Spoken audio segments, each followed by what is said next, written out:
Bonjour, c'est Jenny, rédactrice web SEO, experte en vin. Je suis ravie de vous retrouver pour cette vidéo où je vais commenter la vidéo de McFly et Carlito qui s'y connaît le mieux en vin. J'ai trouvé cette vidéo vraiment très pertinente.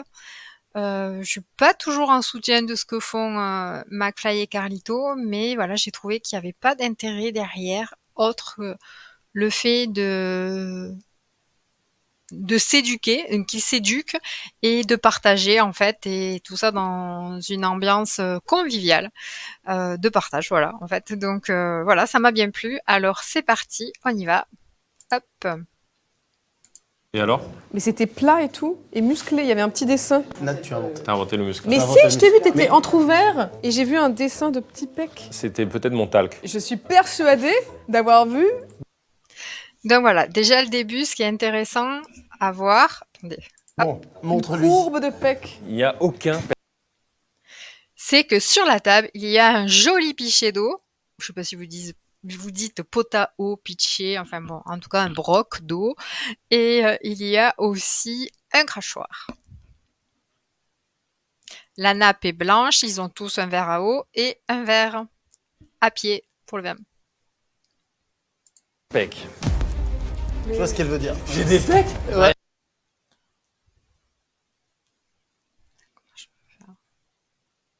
Mec, on a... Alors, attends, non. Ouais, il y a des traces de pec. T'emballes pas non plus. T'emballes pas, mon gars.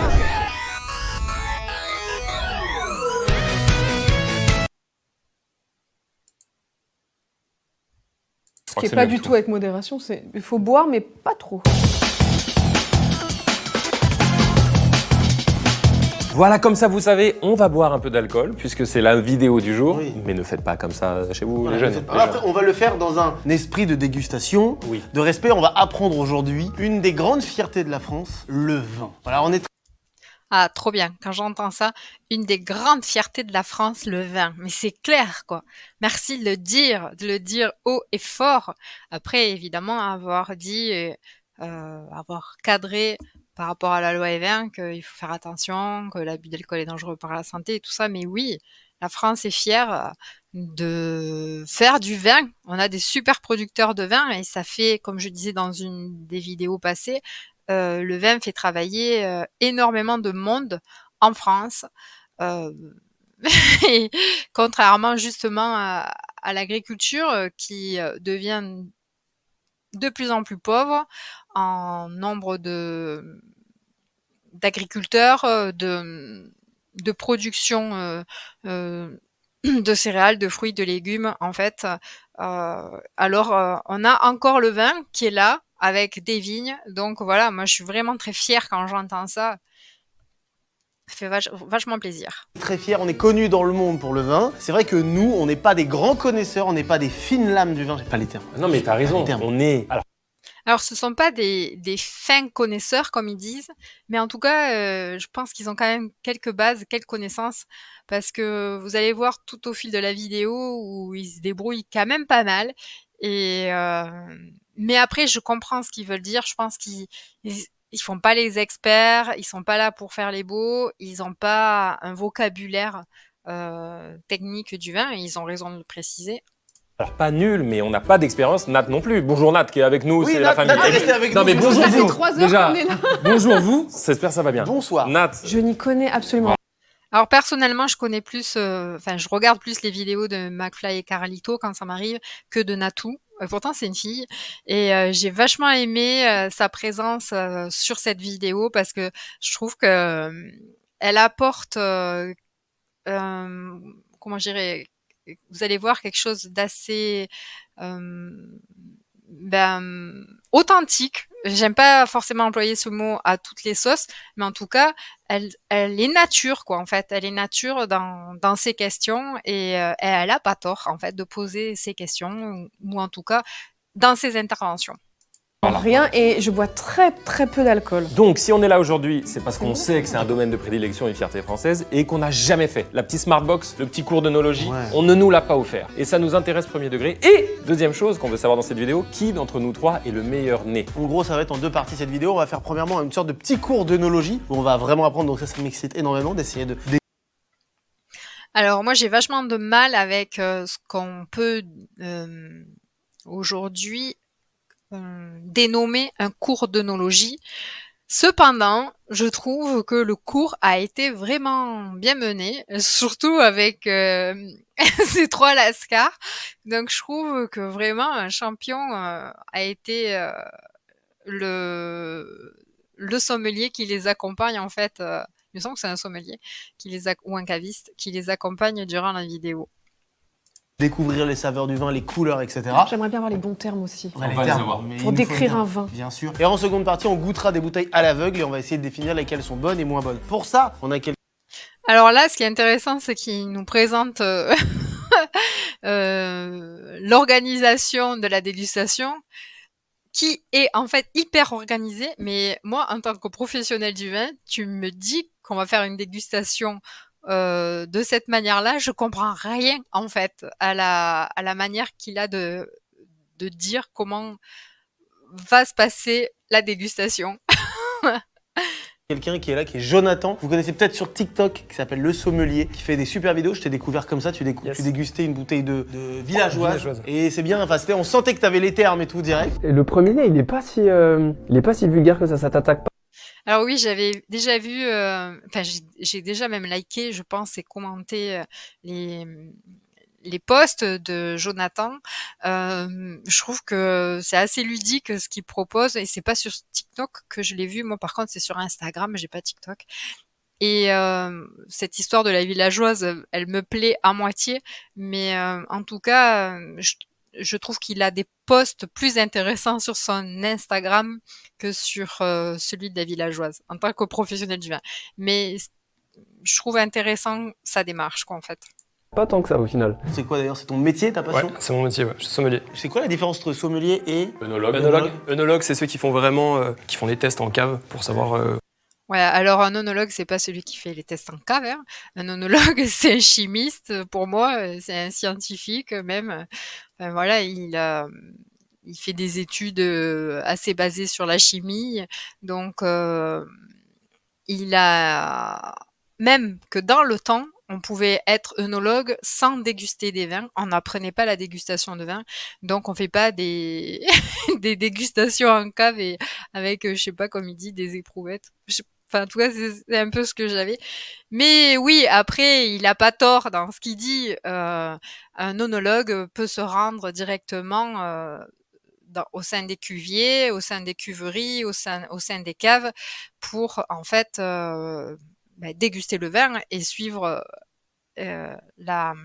l'évolution du vin pour conseiller tout simplement l'élaborateur, le maître de chai, le vinificateur. Comment faire le vin. Et sommelier. Enfin, l'œnologue peut aller aussi sur le terrain, directement dans les rangs de vignes aussi pour déguster les raisins et même suivre aussi l'évolution de la vigne, donc au cours du cycle végétatif de la vigne, quoi, en fait. Donc non, l'œnologue, ce n'est pas réduit que à la cave. Et tu conseilles le client de l'apéritif jusqu'au spiritueux. Donc c'est pas du tout la même approche ouais, que rien la à voir. sommellerie. Ouais, ouais. D'accord. Et tu travailles dans un restaurant? Moi je bosse dans un resto. Ouais. Ça s'appelle comment?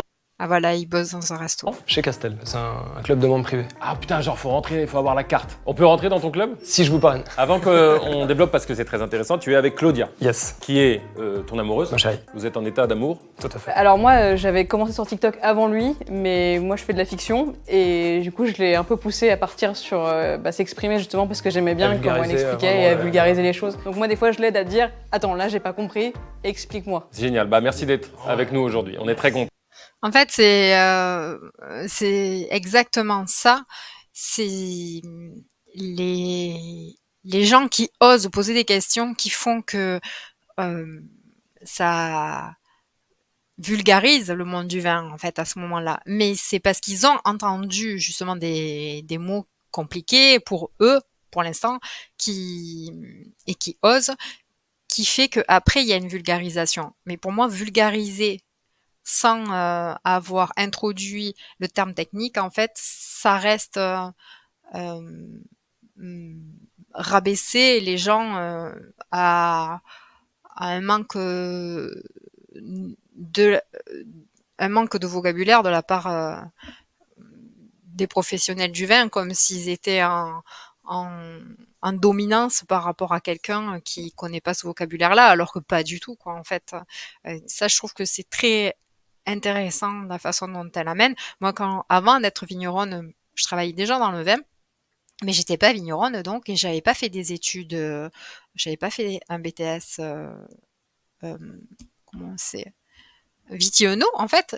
Et donc c'est grâce au père de mon fils, qui était lui déjà vigneron, qui m'a beaucoup plus transmis que ce que j'ai appris à l'école en fait, en commerce vin spiritueux, parce que une fois sur le terrain, on apprend en fait la totalité par la pratique du monde du vin. Mais ce qui se passe, c'est que moi j'ai osé poser des questions au père de mon fils pour justement qu'il me vulgarise ce sur quoi j'avais des blocages, et pour pouvoir après ensuite, quand je recevais justement les clients dans le chai de dégustation, lorsque je faisais des ventes, pouvoir informer ma clientèle en fait, et vraiment être connaisseuse dans mon partage de vendre du vin, quoi, en fait. Je n'en restais pas du tout. D'ailleurs, pour moi, je vendais pas du vin, je conseillais même pas. J'ai eu travaillé à la Maison des Vins de Fronsac, là, je conseillais, mais je n'avais pas encore ces connaissances de terrain, et ce sont ces connaissances de terrain qui m'ont permis de vendre sans vendre en réalité, quoi, en fait. C'est parce que j'exprimais tout simplement le savoir-faire du viticulteur, du vigneron, sans forcément forcer les ventes, quoi, en fait. Pas du tout. Pour informer, juste. Content. J'aime bien le vin rouge. J'aime pas trop le vin blanc. Bah moi, Mais- je préfère le vin blanc. Eh bah alors, tu Oui, vois. on n'est Et pas toi, trop du coup, mignon. t'es au milieu, t'aimes Tu le vin préfères gris. le rosé. Un mélange des deux, le rosé. Bah cela dit, le gris, c'est du rosé aussi. Ça existe gris? Ça existe. Oh, bravo, tu gagnes 5000 € en merde. Non, Voilà, ce qui est génial dans cette vidéo, c'est que vous allez voir, il balaye pas mal de couleurs du vin. Là, il parle du gris. Tout le monde ne connaît pas le gris. C'est super intéressant. Du coup, comme ça a mené, voilà, c'est fluide, quoi, en fait. Dans une conversation qu'on aurait entre copains, ah, mais toi, tu connais pas le gris, mais il n'y a pas de jugement. Le gris, ça existe aussi. Enfin, voilà, quoi, en fait.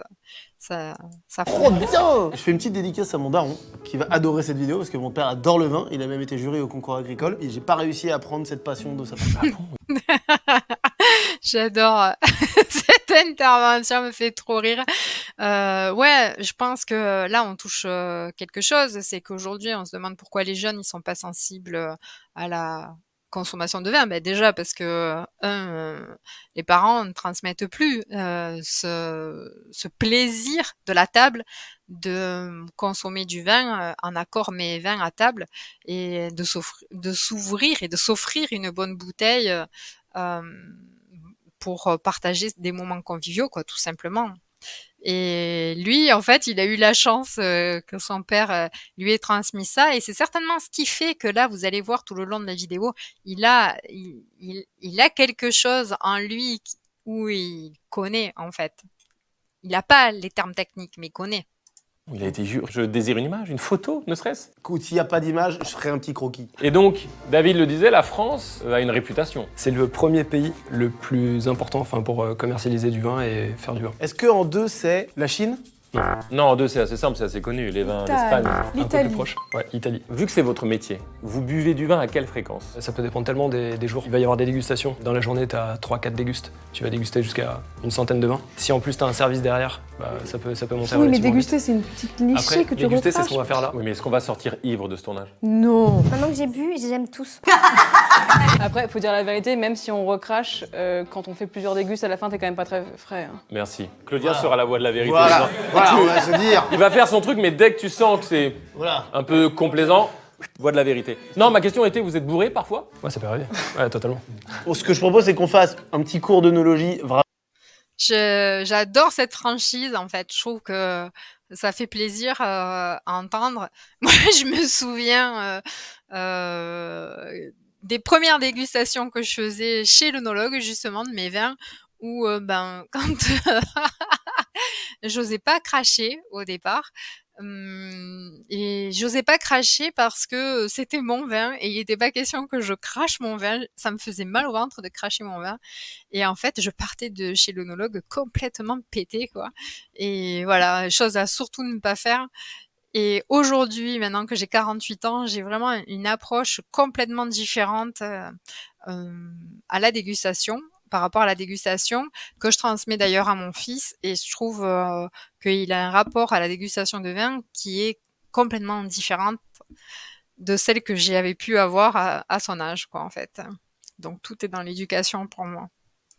Vraiment simple pour nous qui connaissons pas et peut-être les gens aussi qui regardent cette vidéo. Voilà les termes, c'est les trucs, qu'est-ce qu'on cherche dans le vin, comment on le goûte, c'est quoi le nez, c'est quoi la robe, c'est quoi la cuisse, On c'est quoi t'écoute. la, Ah, mais tu connais Rob et tout. calebasse, C'est bon, il y a calebasse, la cuisse, ça existe, température, la non gencive.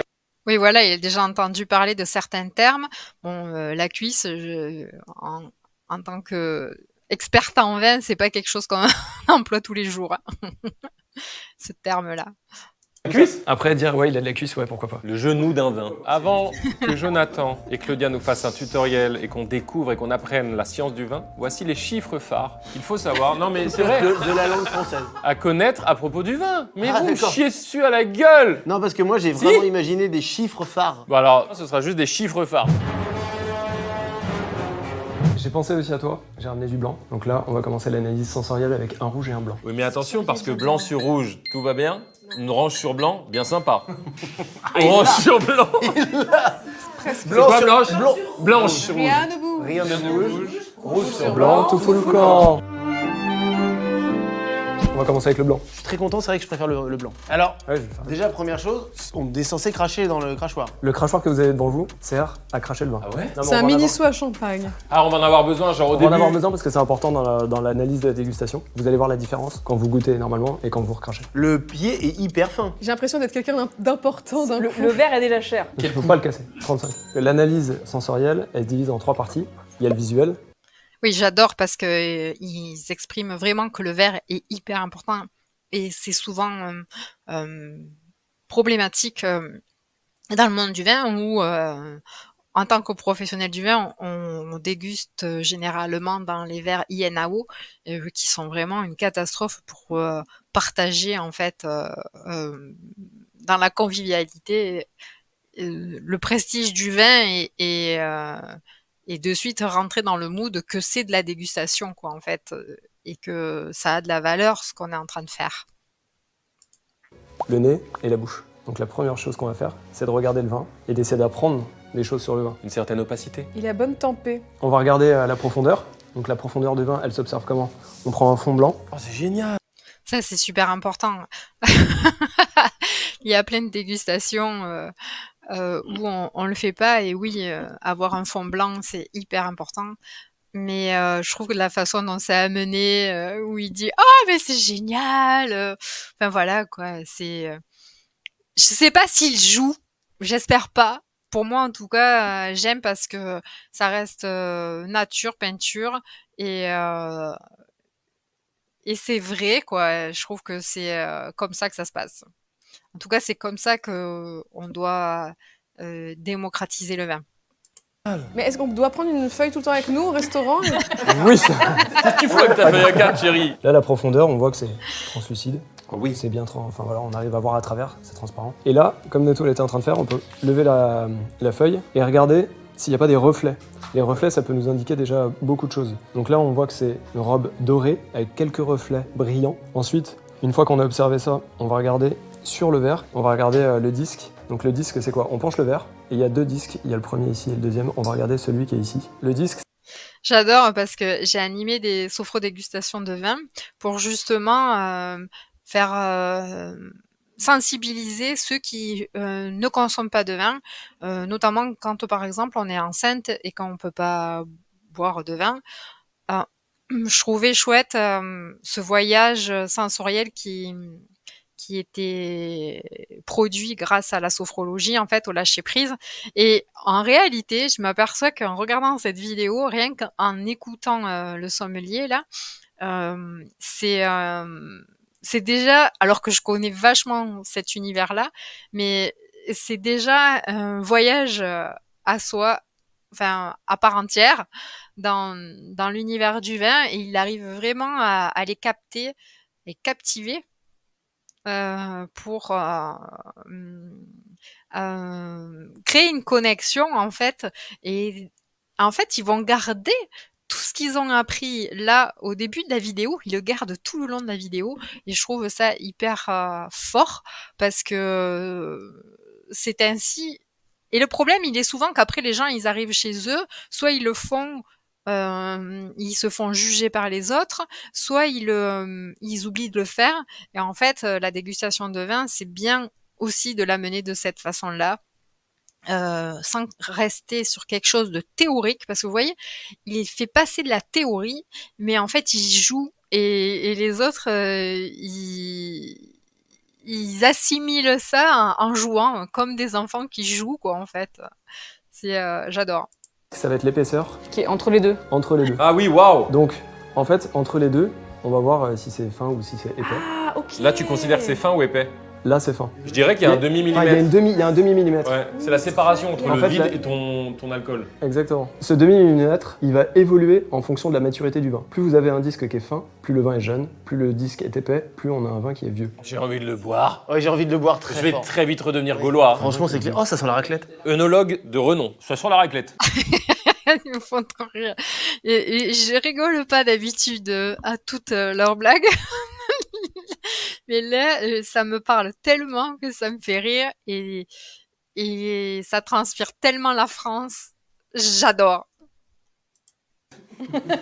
Là, je sais pas si vous avez à voir, mais le fait qu'on l'ait bougé un petit peu dans le verre, on voit des gouttes qui descendent tout doucement, enfin qui descendent progressivement. Donc ça va être la viscosité du vin, savoir le taux de sucre qu'il y a à l'intérieur. Si ça accroche pas beaucoup, et qu'il est pas très sucré. Exactement. Plus ça va accrocher, plus ça va être Sucré. sucré, et moins ça va accrocher à la paroi, et plus ça va être sec. Ouais, les C'est verres que sont très Claudia propres. te regarde en mode est-ce qu'il va dire une connerie. C'est génial ce moment. Donc là, ce qu'on peut faire pour l'observer, on va aérer un petit peu comme ça le vin. D'ailleurs, quand on nous fait goûter au restaurant, c'est juste pour savoir s'il est bouchonné ou non. Ouais, c'est exactement ça. Voir s'il a un défaut aussi, quoi. Donc là, on sait que c'est un vin blanc tranquille, qu'on a vu tout à l'heure. le gars. Il est tranquille, C'est il est peinard. psychologique. Ah, c'est un vin blanc relax.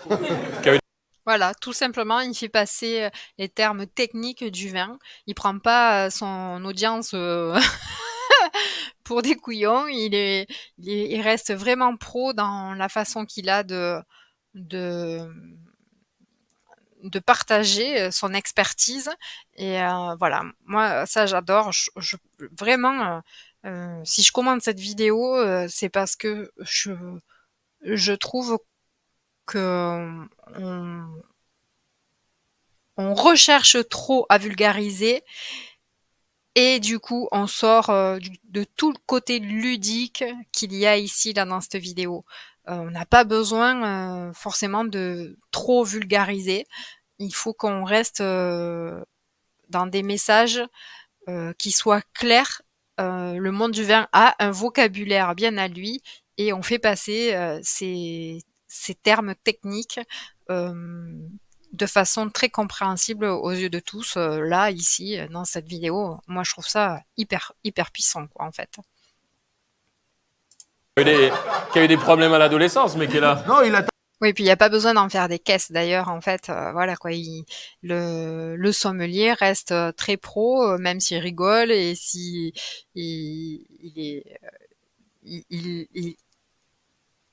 ça lui empêche pas de faire correctement son travail, en réalité, quoi, en fait. Même si il s'amuse. T'as fait sur lui, on sent. Il voit un psy toutes les 2 semaines, mais ça se tient. Les séances sont un peu chères, mais quand même, ça fait son effet. Tranquille. Ça, c'est le terme qu'on utilise parce qu'il peut y avoir des vins troubles, des vins effervescents. Celui-ci, il est tranquille. Ah, tranquille, ça veut dire il est pas tranquille. trop, il est pas. Ok, d'accord. Premier nez. Ouin, le bébé. Donc là, la première chose qu'on va faire, c'est d'essayer de se souvenir des rêves d'enfance, de se plonger. Alors ça, là, pour moi, c'est le moteur hyper fort d'expliquer aux gens qu'en fait, on a une mémoire olfactive qui est créée depuis notre enfance et même depuis d'ailleurs le moment où on est dans le ventre de notre maman.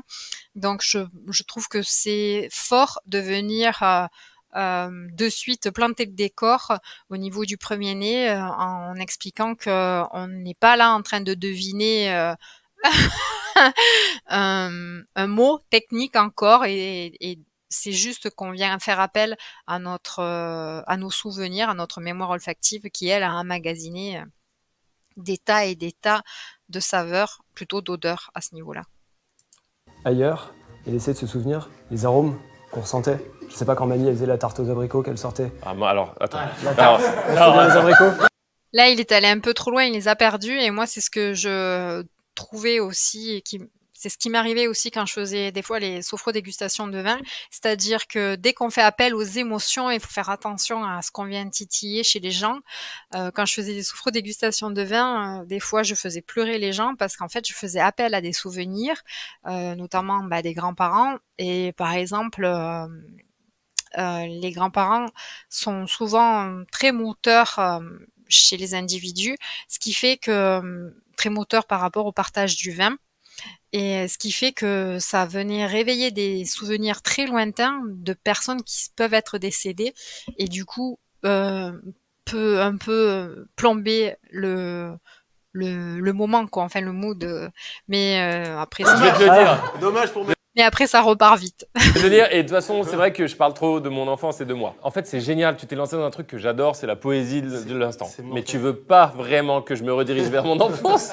Donc toi, tu penses à Ok. aujourd'hui et On nous, oublie on pense l'enfance. à avant. Hein, ok. En plus, non, j'exagère parce que c'était une belle enfance, mais il n'y a pas de grands-parents. Donc là, au premier nez, on va déceler des notes, quelques notes. Je ne sais pas si vous arrivez à les percevoir un petit peu. Des notes de vin blanc me concernant. Mi bémol. Vin blanc, très bien. Mais je le trouve piquant. Donc un peu d'épices alors. Putain, moi je suis. Alors ça, c'est hyper intéressant, la réflexion de Natou, c'est qu'elle trouve piquant. Elle trouve piquant en nez. Et donc, alors que les autres, pas du tout.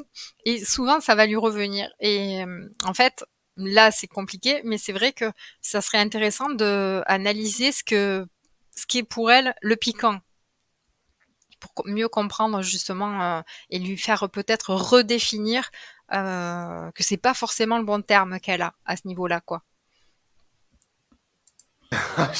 T'as raison, moi j'ai envie de dire un bon vin blanc. Ouais, c'est- J'ai envie de dire précisément, Jonathan et Claudia, un bon vin blanc avec les copains.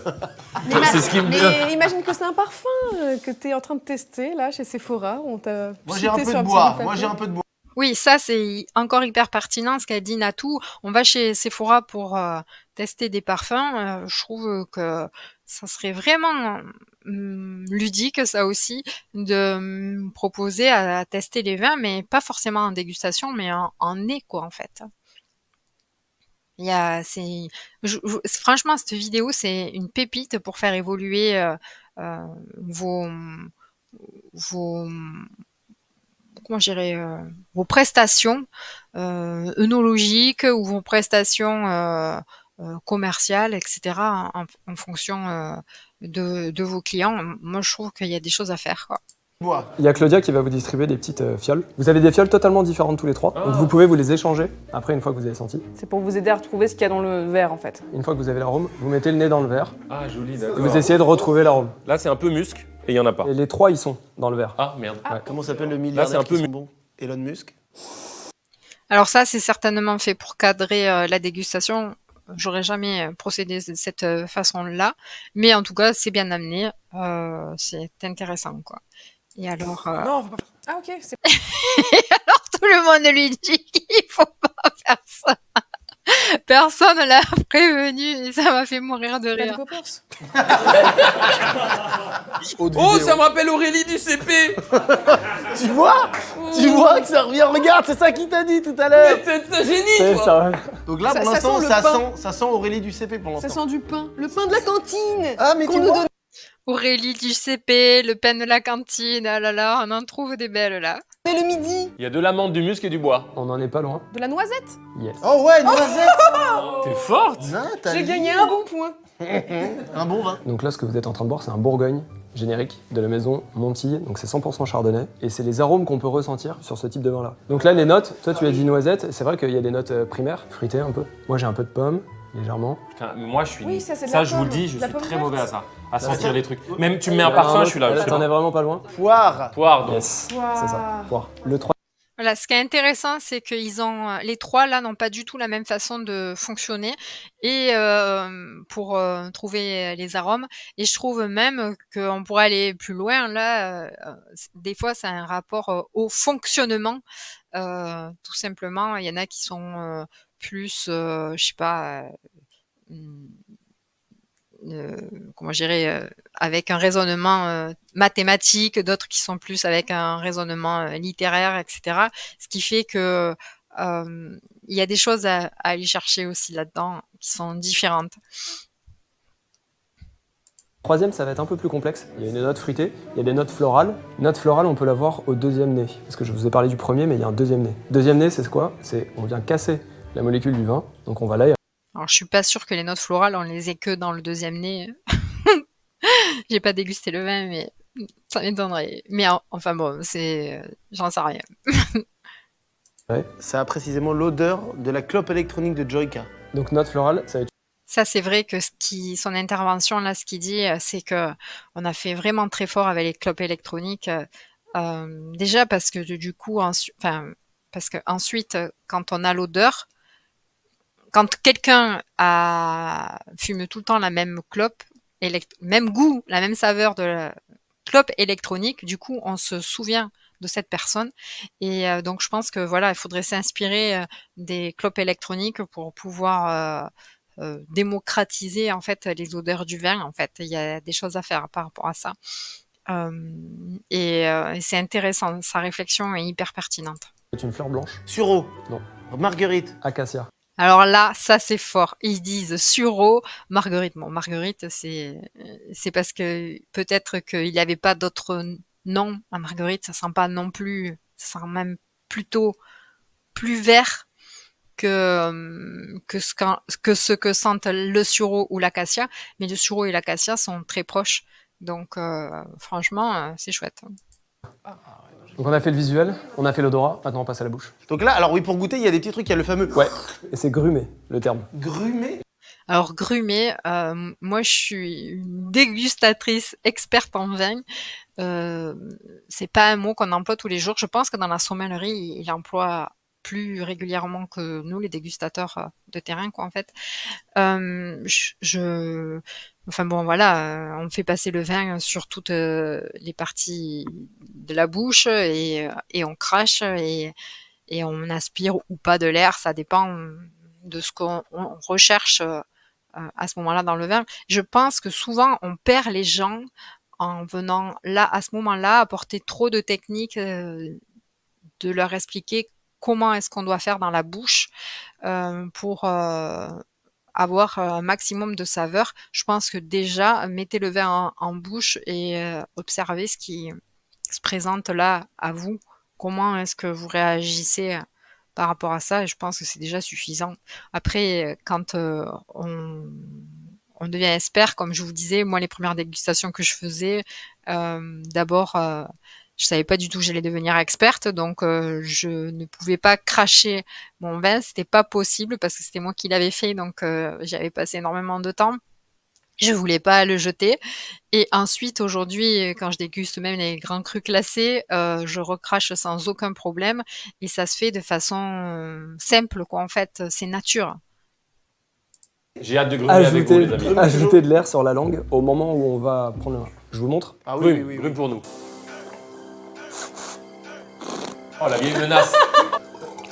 Oui, voilà, je trouve que ça fait un peu trop spectacle, mais après, pourquoi pas? C'est aussi l'art de son métier, la sommellerie, donc pourquoi pas, quoi, en fait.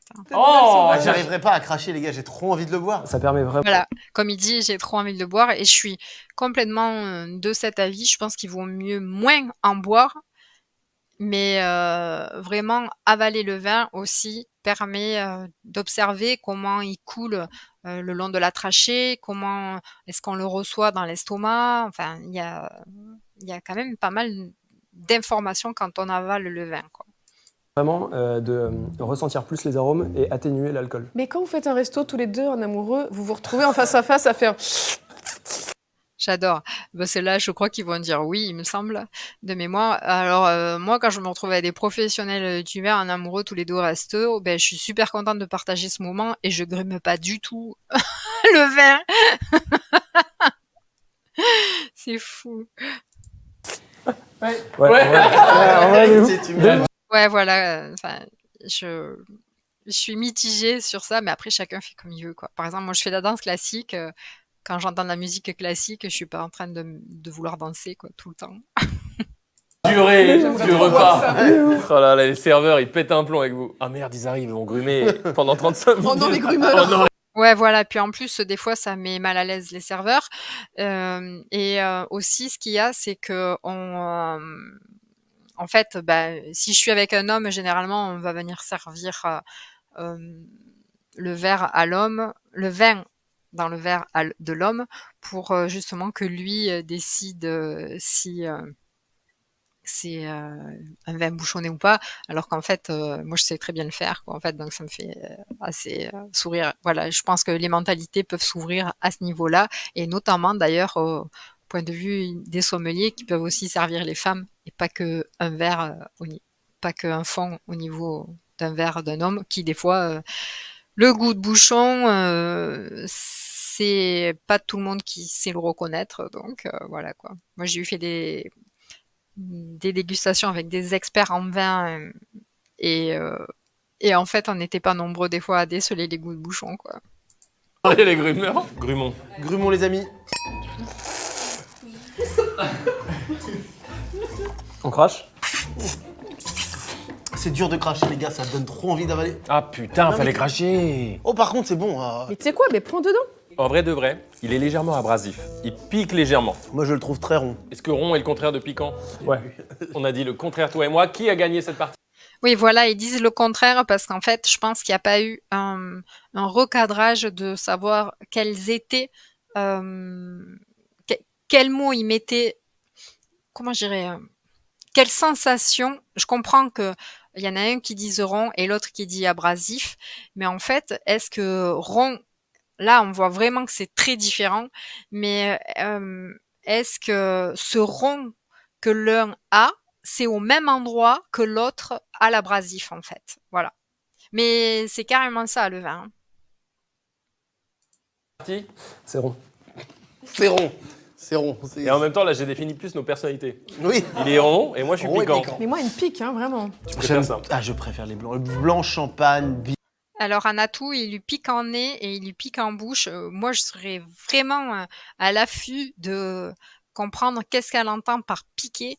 Parce que, voilà, comme j'explique, qu'est-ce que dans ses, dans ses naseaux, qu'est-ce que c'est qui vient piquer et sur sa bouche, au niveau de sa bouche, au niveau de sa langue, au niveau comme ça, à quel endroit est-ce que ça vient piquer en fait? bière. Mais t'es raciste. Ouais. Ce T'as sera vraiment hors dit, contexte. je Je préfère préfère les les blancs. blancs. TikTok et Twitter et Bah, X. régalez-vous. Hein. Pour finaliser la bouche, c'est ce qu'il est en train de faire. Finalisation de bouche. C'est de faire une bouche comme à la maison. Donc on avale. Oh là là. Bon. Bah, là, c'est l'intimité, hein. Ça, c'est pas toi qui décide. Ouais. Quel est le meilleur vin blanc du monde? Voilà, enfin, il leur dit enfin on avale. Et là, j'adore. Selon vous. C'est un bâtard montraché, millésime 2007, de la Romanée Conti. C'est-à-dire que si tu grumes un bâtard, tu vas faire bâtard. Je l'ai pas grumé celui-ci. Je suis sorti à 11h30 du domaine et à 21h, 22h, j'étais sur Paris, j'avais encore toutes les saveurs du vin. Oh non. C'est le meilleur. Et voilà, le vin, c'est l'émotionnel. Quand ça nous arrive, moi j'ai un vin que j'ai goûté dans mon appart quand j'étais étudiante. Je pense que c'était en 98. Enfin, j'avais fini mes études en 98 ou 99 et j'allais encore en mémoire en fait. Et c'est ce qui fait que justement ça construit notre bibliothèque. En fait, une bibliothèque des vins, une bibliothèque olfactive, bibliothèque émotionnelle des saveurs. Et ça, c'est vrai qu'un vin, ça file une émotion qui est immense, quoi, en fait. Le meilleur vin blanc que t'aies goûté. Ouais, c'est le meilleur, c'est la plus grande émotion en vin. Et le vin rouge? Vin rouge, moi j'aime beaucoup la Corse, mais j'avoue que je suis quand même assez tenté d'aller. Alors moi, je suis anti faire des généralités. J'adore énormément de vins du Haut-Médoc. J'adore énormément de vins, voilà, de la Corse, comme il dit. J'adore énormément de vins du sud de la France. J'adore énormément de vins de l'Entre-deux-Mers. J'adore énormément de vins des côtes de Bordeaux. Mais je trouve qu'on peut pas faire une généralité. C'est vraiment le savoir-faire qui va faire la différence pour moi dans un grand vin, quoi. C'est pas du tout une aire d'appellation, ni un lieu, ni voilà. Et sur les pinots noirs, en Bourgogne aussi. Et la chance qu'on a en France, c'est qu'il y a 14 régions viticoles. Donc il y a une variété qui est hors norme, contrairement à d'autres pays. Très fan des côtes de Provence, mais pas que en rosé, en blanc et en rouge aussi. Et ben on va passer en Côte-du-Rhône, en rouge. Oh, quelle belle transition. Oh, il est un peu plus âgé, je dirais. On reprend le fond blanc comme tout à l'heure, et on va observer. Alors là, ils reprennent, je vais avancer du coup la vidéo, parce que ils reprennent un peu le même fonctionnement. Qu'est-ce qui te manque? 1,2 million, 1,5 million. Mais non, Non, mais tu vas Alors, le trouver vin tranquille. rouge, le vin rouge. Je vais revenir là. 2, 3, oh, il y a eu... et un point d'exclamation. Voilà, donc c'est intéressant. McFly et Carlito disent qu'il ferait bien une cuvée de vin rouge. Et je trouve ça super, pertinent. Pardon, excusez-nous. On rigole parce qu'on boit un peu. Et en vrai, c'est un peu excitant. Et là, Bien sûr. je trouve qu'il se passe beaucoup de choses dans la bouche. Mais est-ce que vous passez un bon tournage? Ah, de ouf. Est-ce que vous faites beaucoup de tournages avec d'autres? Il a tellement tournage. de questions dans cette vidéo. Vous êtes ensemble depuis combien de temps? Si, ensemble, on en fait plein. Et votre rêve, ce serait pas d'avoir des vignobles? Si t'aimerais bien. Ouais, l'avenir, ouais. Mais faut faire. Qu'est-ce qui te manque? 1,2 million, 1,5 million. Mais non. Non, mais tu vas. Alors, Alors non, hein, quand on veut un vignoble, on n'a pas besoin de ce montant, surtout en ce moment vu comment c'est en train de se casser la gueule. Mais si on veut un vignoble à un certain lieu, peut-être. le vin rouge, le vin rouge. Tu finiras par les Ça, je trouver. me suis dit, On peut très bien commencer à faire du vin dans son garage en ayant, je sais pas, un demi-hectare ou un hectare, quoi, en fait. Donc, il y a quelques années, je crois que c'était 10 000 € l'hectare ici en Côte de Bordeaux. Donc là, comme c'est en train de se casser la gueule, c'est l'occasion. En Côte de Bordeaux, on a des terroirs qui sont magnifiques, aussi superbes que certains terroirs de Saint-Émilion, avec des argiles incroyables, des carrières souterraines dessous et comme ça. Donc, enfin voilà, il faut arrêter de montrer que le monde du vin est intouchable et inaccessible. Non, non, non, non, non, vous pouvez. Par contre, c'est sûr que si vous voulez vous acheter un hectare à Saint-Émilion, ça sera pas le même prix. Avec un chai refait dernière technologie, ce sera pas le même tarif. on va faire un truc sympa. Mmh. Après, j'ai vu la somme. Oh, non, franchement, tu vas. Faut taffer, quoi, c'est bien. En plus, le stress quand t'as un vignoble, qu'il y ait un mauvais temps, une mauvaise météo. Vous avez déjà vu Alors oui, ça, le stress, on est d'accord, on en a tout le temps. Et je pense on s'imagine pas comment on en a moins quand on conseille du vin que quand on en fait. quand ils font avec les On a pas trop hélicoptères parlé, et tout pour réchauffer les vignes? Faut pas que le gel se dépose.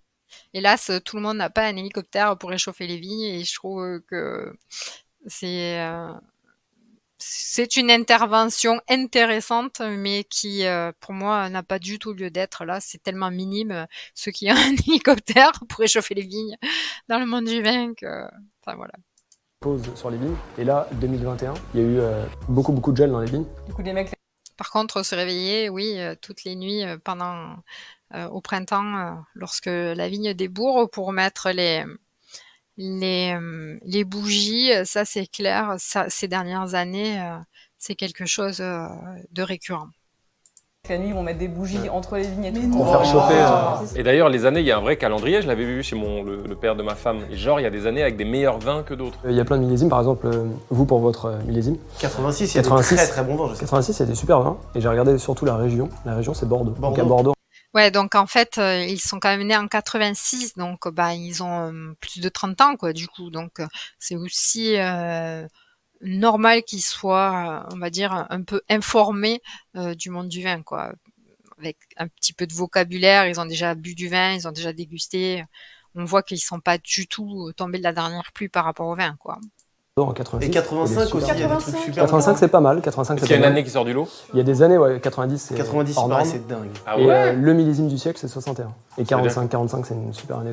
Mais qui peut s'acheter ça? Et où on trouve ça, quoi, en fait?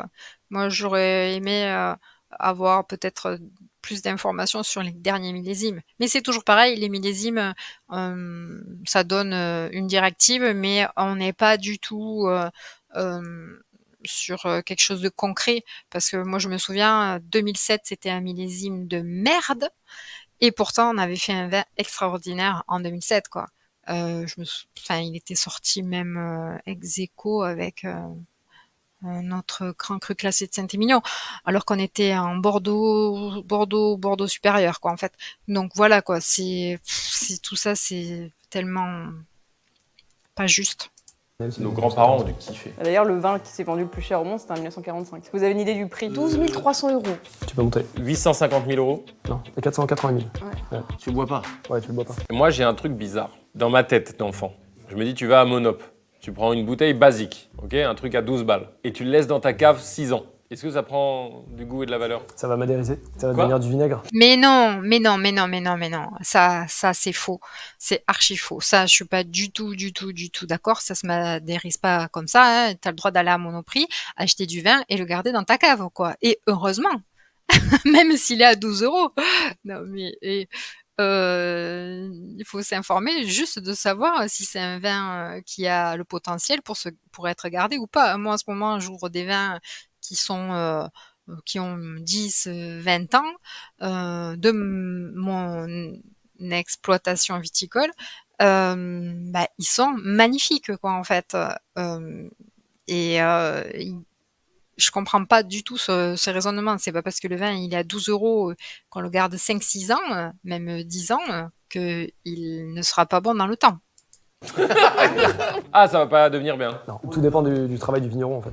Les grands vignerons, t'as des vins qui vont se garder 45 ans, 50 ans, 60 ans. Est-ce que je fais vraiment? Alors c'est quoi un grand vigneron? Un grand vigneron, c'est un mec qui a plein d'employés et qui en fait a tellement de matériel technologique qui est capable de faire un vin de longue garde. Non, c'est pas ça un grand vigneron. Un grand vigneron, c'est justement quelqu'un qui connaît son terroir et qui soit va faire des vins pour qu'ils soient bu rapidement, soit il va faire des vins pour qu'ils soient gardés. C'est pas du tout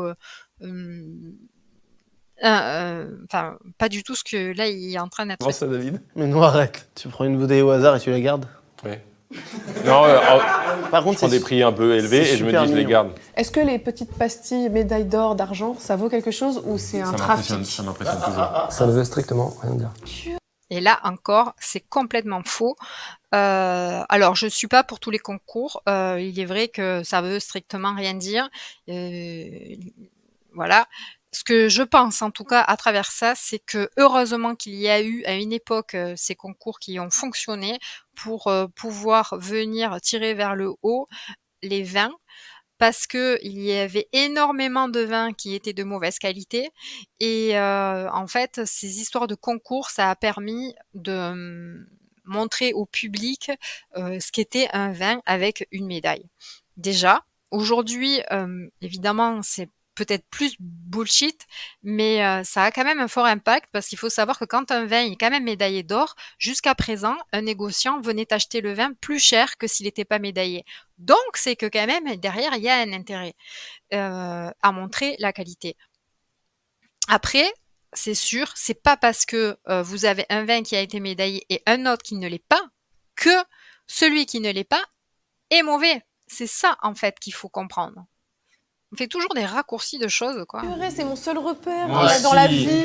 Oui, mais Natou, garde-le ce repère, parce que évidemment, quand tu te retrouves sur un rayon, que tu ne connais aucun vin, ben heureusement que tu as ce repère qui vient peut-être t'aiguiller, quoi, en fait, et qui vient au moins te rassurer à te dire que ton vin, il n'est pas censé dedans avoir des défauts. Quoique. Je fonctionne à 100% avec ça. C'est Oh, hyper il y a une intéressant. médaille d'or. Oh, moi, C'est je le qui doit prends. être excellent. Ah oui. Donc maintenant, passons au jeu. Je vous propose de passer à la suite. Tu as réservé 4 bouteilles. C'est-à-dire que tu as 4 bouteilles C'est que ça. tu as cachées. On ne sait pas ce que c'est, on ne sait pas d'où ça vient, on ne sait rien. Full blind test, exactement. Mais il y a des bouteilles de certaines valeurs par rapport à d'autres plus importantes, quoi.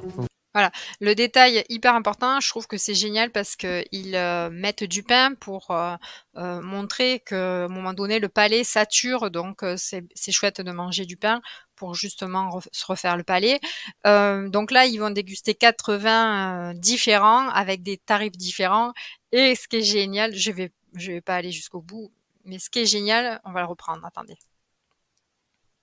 Un peu plus. Oh, j'ai une anecdote que je peux pas livrer ici, mais je te rappellerai après. Il parle plus quand il a l'alcool. Mais toi aussi, Mais mec. est-ce qu'on est d'accord? Non, mais tu livres des trucs que tu peux pas livrer sobre. Des pizzas.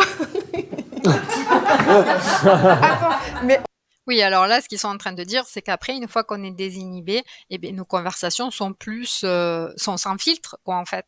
Et c'est intéressant, du coup, de communiquer avec des gens sans filtre, en fait, en vrai. Dans la vraie vie, ça fait du bien aussi de pouvoir se livrer, de pouvoir être entendu et que tout ça soit harmonieux, quoi, en fait.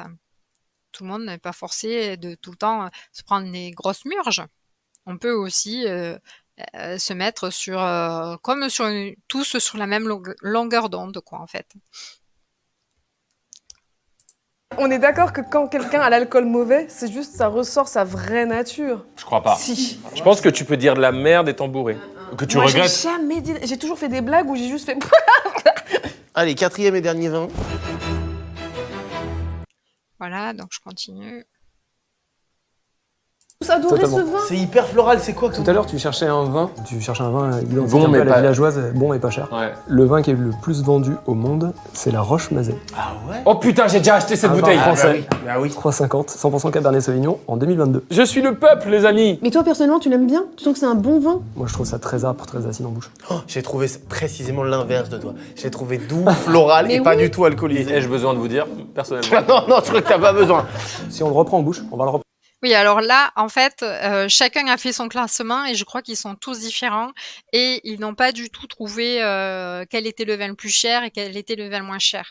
Mais ce qui est intéressant, c'est qu'encore ils emploient des mots techniques et le problème, c'est qu'ils ont employé des mots, enfin pas forcément des mots techniques, mais en tout cas des mots d'arôme, des choses comme ça. Mais le problème, c'est qu'on leur a pas expliqué à quel endroit est-ce qu'on devait trouver ces arômes-là dans leur palais, dans la bouche, quoi, en fait, ou dans le nez. Ce qui fait que, en fait, ils sont tous désaccordés, quoi, en fait. On se retrouve avec quelque chose de complètement différent. Reprendre en bouche. T'as raison, il est nul. Non, mais on va voir la progression après. Le mec pour les qui autres. se fie, c'est comme quand une équipe gagne au foot. Ah oui, ouais, c'est mais, bien. Ouais, non, en mais- même temps, Nul, ils étaient nuls. nuls les autres. Je l'adore. Je l'attends. Moi, là, j'ai vraiment que l'alcool qui est prenant quoi, au nez. Oui, mais t'as un petit problème de nez. Ah, peut-être. Quel Oui, mais en même temps, lui, là, il connaît les vins qu'il est en train de faire déguster, déjà. Il sait les noms et il les connaît, comme je disais, il les connaît, quoi, en fait. Et au bout d'un moment, on connaît. est le vin intermédiaire 2? En 2, c'est celui-ci. C'est le rose? Oh, bravo! Purée de pommes de terre. On en a un bon. Bravo les loulous. Et moi en un bon. Oh, ça va. Dans les régions, le premier, on était dans le Pays d'Oc. Et là, tu l'as dit tout à l'heure, on est dans la région bordelaise. Oh, j'avais dit ça? Ouais. Et on est dans la rive gauche, à Saint-Julien. C'est un second vin, donc c'est Grureux-la-Rose. Quelle année? 2016, donc il y a un peu d'évolution. Ça, tout à l'heure, le millésime, t'avais bon, parce que t'avais Ouais. dit 2022. Mais Donc t'avais trouvé le millésime. maintenant Du que j'ai pif, que du bu, pif. maintenant que j'ai bu, j'aime tous. J'adore sa réflexion.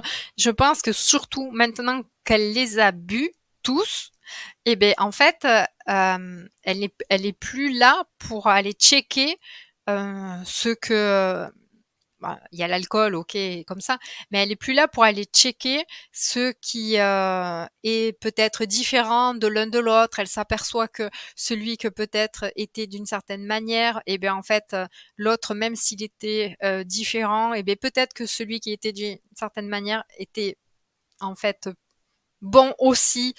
Voilà quoi en fait. Donc c'est très très très intéressant. Les réflexions de Natou sont très pertinentes. Moi je trouve c'est une pépite.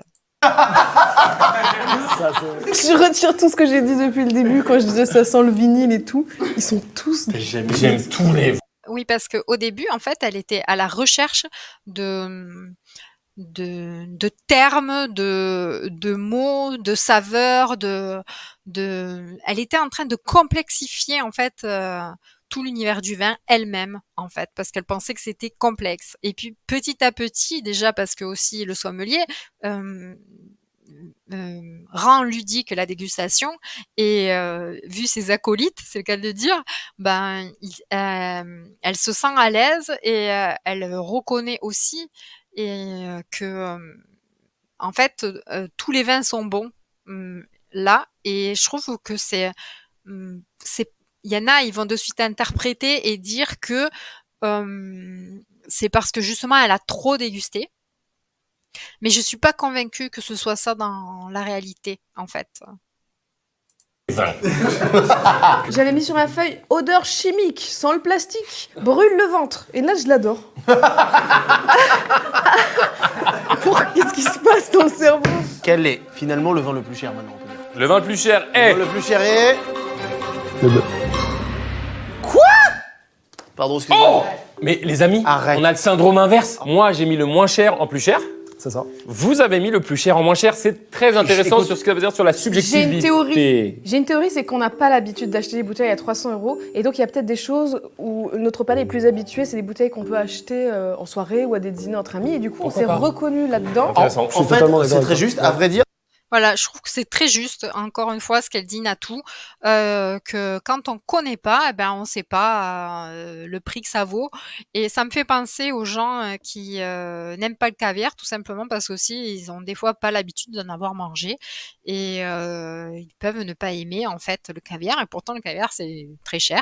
Ben là, c'est pareil avec l'histoire, du vin et c'est-à-dire que c'est pour ça que je lutte en permanence, hem avec tous les vignerons qui viennent me dire, «Ah ben moi je fais un vin, facile et rapide à boire parce que, ma client les clients aujourd'hui, ils ont envie, d'un vin comme ça facile et rapide à boire». Ben non, si c'est aussi important de faire des vins qui soient de garde, des vins qui soient complexes, des vins, qui soient, travaillés, parce qu'en fait, à travers, ce produit, on peut éduquer le consommateur à ce qu'est un grand vin et un grand vin, comme je disais tout à l'heure, c'est pas forcément, non seulement un gros prix, un gros tarif, mais c'est pas non seulement aussi, fait tout le temps, par, des grands crus classés.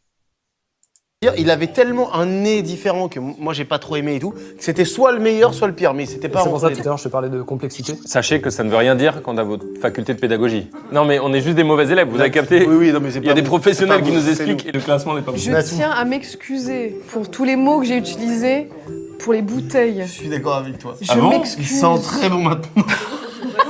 Et surtout les grands vins, ça se partage. Moi j'ai mis bleu, 3, middle. Bon, on continue parce que, voilà, ils font le vin surprise. Pour terminer cette On vidéo, va regoûter tous les vins une deuxième fois. Par et sécu. C'est refaire ce qu'on appelle le sans nez les ultime. codes couleurs. On les Alors le vin, c'est la convivialité, donc je trouve génial, ce moment de partage, d'autant plus qu'enfin, ils vont pouvoir manger un petit bout, ils doivent avoir la dalle parce que quand tu es habitué à déguster, déjà au bout d'un moment tu as la dalle, donc là, ils doivent commencer à avoir faim. On leur apporte, assiette de chorizo, charcuterie et fromage parce qu'ils vont déguster du vin orange. identifient. Pour terminer cette vidéo, un vin surprise, n'est-ce pas? Avec que des éléments qui se mangent qui ont un rapport avec le vin. Il est orange. Ça c'est le vin surprise. T'as déjà dit un bon point, c'est un vin orange. Qui a déjà goûté un vin orange? C'est inédit. Ce qui va être intéressant avec ce vin-là, ça va très bien se marier avec le chorizo et le gorgonzola. Un vin qui se marie avec le chorizo et le gorgonzola, c'est ma vie. D'ailleurs, C'est le ça nouveau qu'on- nom de la chaîne. C'est le nom du resto. Alors ce qui est super intéressant, c'est que les sommeliers, les sommeliers, en ce moment, sont, à l'affût de vins oranges, à l'affût de partager, les vins oranges parce que je pense que, à travers cela, il y a possibilité de, consommer par exemple tout un plateau de fromage avec toutes sortes de fromages. Ce n'est pas le cas forcément des vins rouges et en plus du coup, ben, ça apporte, une nouveauté. Cependant, moi je suis assez, réticente, par rapport au vin orange parce que le vin orange, s'il n'est pas, consommé de la bonne manière, ben, en fait, ça peut souvent, desservir, en fait, le vin. Le vin orange a ensuite, une histoire qui, enfin un storytelling du coup qui apporte, peut-être, un plus, que de raconter, comment on fait tout le temps du vin chez un vigneron quoi en fait. C'est peut-être aussi ce qui fait que ça devient très à la mode en ce moment quoi. Mais bon, en tout cas, je trouve super le concept, d'un vin blanc, des vins rouges, et terminé par un vin orange, Moi j'aurais fait un liquoreux à la fin. Un bon liquoreux là, vraiment une pépite où Natou, elle se elle, comment je dirais? Elle révèle ça comme une gourmandise là, On cherchait un nom. Chorizo et gorgonzola. Est-ce qu'il est tranquille, lui, ou pas? Il est en foyer. Il est en foyer. Ouais, oui. Et lui, Ah non, faut mais pas le faire chier. Il a une enfance difficile. Oh la vache! C'est perturbant, hein. Attends, mais c'est du vin de pomme. Et non, c'est du vin de raisin. Oui, voilà. Le problème du vin orange, c'est que c'est du vin de pomme. Du vin de pomme, c'est quoi, hein? C'est du cidre presque, hein, en fait. Donc, non, c'est pas du tout du vin de pomme, c'est du vin fait avec des raisins. Donc, voilà. Mais c'est, on s'égare. Là, je pense. Il faut qu'on recadre tout ça. On a déjà plein de belles choses dans le vin. Donc, continuons. Enfin, moi, je suis très partisane de la... Comment est-ce que je vais dire ça? Ce mot me reviendra peut-être. Oh, il y a de la rose. Il y a de la rose dedans. Est-ce que tous les vins ne sont pas des vins de raisin? Ah, tu peux avoir des vins d'autre chose, ouais. Ouais. vins Mais de c'est, pomme. il est nature celui-là par Tu contre. peux avoir des vins de boudin noir? C'est un vin nature Ça, ça. c'est full nature. C'est ça, voilà. C'est sur les agrumes un peu les notes. On a des notes. Oui, voilà, en fait, là, on part du coup sur le vin nature. Donc moi, je suis très partisane du savoir-faire traditionnel, c'est ça que je voulais dire. Ça m'est revenu. Donc là, ils abordent du coup la notion de vin nature. Je vous dis, cette vidéo, c'est une pépite parce qu'en fait, ils emploient, sans que ce soit joué, je pense, tout le champ lexical du vin de façon ludique. Un peu pamplemousse, orange sanguine. Moi, souvent, le vin nature, je trouve que ça sent le cul de la vache, moi. Mais, Tu m'ôtes. Alors voilà, le gros problème pour moi des vins oranges, c'est que de suite, on stigmatise et c'est compliqué à déguster les vins oranges. Que de la vache de la bouche. Mais est-ce que le vin nature est bon? Et alors, je sais que c'est toute une autre. Faut réapprendre à goûter le vin. Juste bois. Gueule et bois. Tu mets un peu de gorgonzola sur le. Alors ce qui est intéressant, c'est que Natou a pas forcément beaucoup bu et on s'aperçoit que elle tient pas l'alcool et comme elle disait, elle ne boit pas. Donc ça, c'est super important. C'est qu'ils ont recraché quasiment tout leur vin. Ils sont censés avoir bu juste 4 fonds, je pense, 5 fonds peut-être avant ça. Et le fait aussi de consommer le ventre vide, je ne sais pas si elle avait mangé avant ou pas, mais de suite, ça peut être en fait prendre des proportions en réalité. Sur le morceau de pain, tu laisses un peu le gorgonzola sur les papilles de ta langue et tu viens mettre le vin au-dessus du gorgonzola. Oh là là. Oh là là. C'est délicieux. Ouais, c'est... Voilà, tout le monde ne peut pas tout le temps comprendre comment on doit déguster un vin orange entre le gorgonzola et le chorizo. Ça, les IA, elles peuvent pas créer des choses pareilles. Mais t'as bien raison. Que pourra l'IA contre l'artisan? Le mec. Alors j'adore encore son intervention, Natou, franchement, par rapport à l'IA, voilà, on est irremplaçable, elle a tout à fait raison. Mélange est dingue. La vie de ma mère, je suis désolé. Je vous jure, pas de surjeu. Et puis de toute façon, bah les couilles. Fais ce qu'il a dit. Le gorgonzola. Des mots gorgonzola. Là. Ça me fait rire. J'imagine dans la dernière. Des mots gorgonzola. Mais Oh, il le mange gor- juste du Mais gorgonzola. donne le Mais donne du gorgonzola. gorgonzola, putain. Oh. C'est pas dingue. L'acidité et l'amertume que tu avais dans le vin va s'assouplir. Incroyable, Et ça va le côté- mélange. on va avoir ce côté beaucoup plus fondant et beaucoup plus. Ce qui est super intéressant sur la rétro-olfaction, c'est un autre arôme qui va se. Alors là, il a dit rétro-olfaction, du coup, je sais jamais, je les confonds, je crois que c'est Carlito, il a fait une gueule, je sais pas si vous voyez. Hop, je sais pas si vous voyez. Mais Oh, il le mange gor- juste du Mais gorgonzola. donne le Mais donne du gorgonzola. gorgonzola, putain. Oh. C'est pas dingue. L'acidité et l'amertume que tu avais dans le vin va s'assouplir. incroyable, Et ça va le côté- mélange. on va avoir ce côté beaucoup plus fondant et beaucoup plus. Ce qui est super intéressant sur la rétro-olfaction, c'est un autre arôme qui Rétro-olfaction, va vous avez se vu la tête qu'il a révéler Oh, t'as raison. avec l'assemblage de deux. C'est génial comme idée, merci beaucoup. Et je vais montrer le vigneron qui le fait quand même. Tu savais que ça existait, toi? Simon Gastrin. Tu parles plus depuis une demi-heure déjà. En fait. Moi je dis, je savais que ça existait toi. Ah ouais, premier degré. T'as kiffé? Ton slogan est le mieux, je trouve, moi. Buvez moins, Buvez moins mais mieux. mais mieux. Oui. Donc dans une figure extrême, essayez de ne pas boire du tout. Si vous aimez un peu, comme nous, hein, boire, buvez moins, mais mieux. Faites avec modération évidemment. C'est cool, on comprend que c'est important, c'est cool quand t'es avec des potes de boire un petit peu. Vous mettez pas dans des états terribles où vous pouvez regretter des choses toute votre vie. Merci infiniment à Claudia et Jonathan. J'espère que ça vous a plu. Yes. C'est Ah, génial. top. Donc merci de nous avoir partagé ça, même si on n'a peut-être pas été des élèves extraordinaires, on Mais va pas retravailler rien. dessus. Non, c'était super. Mais c'est un métier qui a du sens. Moi, j'adore la Mais- remarque de Natou sur l'IA. C'est-à-dire quand l'IA, elle fera du gorgonzola, je peux dire on en Tu reparle. l'appelleras quand elle Ouais, on fera l'appelle. On en reparle. Ouais, un ouais. petit vin du peuple à 3 Go- euros. Gorgonzola. Bon, allez. Bon. Merci infiniment, merci notre équipe. Je Oui. trouve que c'est important de dire qu'on rentre tous en taxi en revanche. Moi, j'entre à pied. On habite vraiment juste à côté. Personne ne conduit, que ce soit clair et net, et évidemment après ton âge. Personne. Ah bah non, mais toi, bah lui, c'est bizarre parce que c'est dans son sang maintenant. Lui, c'est pas A+ ou O+, c'est Pinot. Pinot. Dominique Pinot, c'est trop bien. Tout de suite, une image de Dominique Pinon dans Alien. On ne sait pas trop qui l'a joué là-dedans dans Alien 2. Damn it! C'était fou de terminer la vidéo par ça. Mais on termine là-dessus. Franchement, c'était top. J'espère que vous avez vu cette vidéo parce que vraiment, elle gagne à être vue, surtout si vous travaillez dans le vin. Vous aurez plein d'informations qui vont venir vous booster pour améliorer votre communication, améliorer votre façon de vendre, améliorer votre façon de partager. En fait, voilà, je trouve que c'est super pertinent. Et merci à eux pour avoir fait ce genre de vidéo. J'espère que je vous ai pas trop saoulé la tête. En tout cas, j'ai adoré le sommelier aussi, sa façon de faire, même si par moment je viens expliquer que moi j'aurais fait différemment ou que j'aurais. Enfin, bref, quoi. En fait, on fait tous différemment quand on regarde une vidéo avec un regard d'expert, en fait. Mais en tout cas, voilà, ça a du bon tout ça et moi j'adore. Merci à tout le monde et merci à vous de votre écoute et n'hésitez pas. C'est tellement bon de voir les gens s'amuser autour du vin.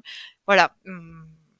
Je vous souhaite une excellente journée. À très bientôt. Merci de votre écoute.